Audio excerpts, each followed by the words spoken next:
Il-Knisja ta' Ġesu għandha mhux biss importanza reliġjuża iżda hija wirt storiku.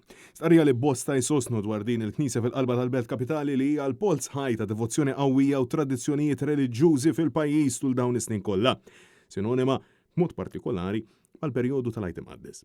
NetNews kellem ma' Patri Ramon Farrugia, gwardjan tal-Kunvent tal-Patrijiet Franġiskani ta' Ġesu tal-Belt Valletta, fejn insista li d-devozzjoni lejn id-dluri tit propju minn hawn jum wara il-limijiet ta' persuni ħonqu t-toroq tal-Belt Valletta. Il-Knisja ta' Ġesu importanti għax minn hawnhekk ħarġu ħafna mit-tradizzjonijiet marbuta mal-ġimgħa Mqazza kif nafuhom illum.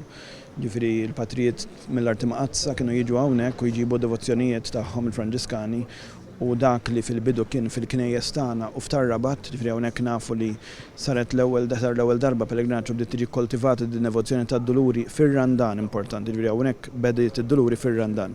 U fil-Knisja tagħna Tar Rabat kienet l-ewwel ġimgħa kbira.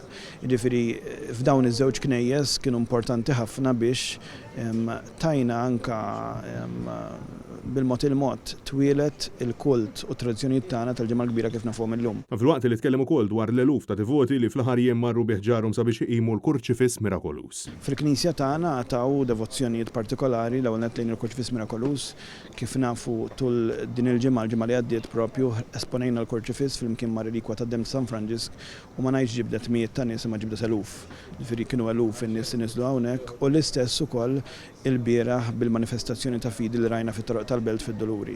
Hija knisja li nistgħu ngħidu tiġbed ammont ta' nies lejha biex jitolbu quddiem iġbija differenti anka quddiem il-fdalijiet tal-Beatu Nazzi Falzon matul is-sena kollha. Isib filgħodu ġie ppreżentat ukoll b'mod uffiċjali r-restawr tal-faċċata ta' din il-Knisja. Patri Ramon Farrugia jirringrazzja lil kull min kien involut sabiex ġim sebaħ wiġ din il-Knisja nfittxija minn bosta turisti u devoti. Huwa proġett li gawdu minnu l-Maltin li għaddu minn hawnhekk jgawdu minnu turisti u tgawdi minnu anke l-komunità kummerċjali li naħseb tirrispetta wkoll taħdem id fit mal-Knisja li rappreżenti hawnhekk għal ħafna snin sabiex tkompli wkoll bit-tradizzjonijiet li twildu f'dawn il-knejjes tagħna.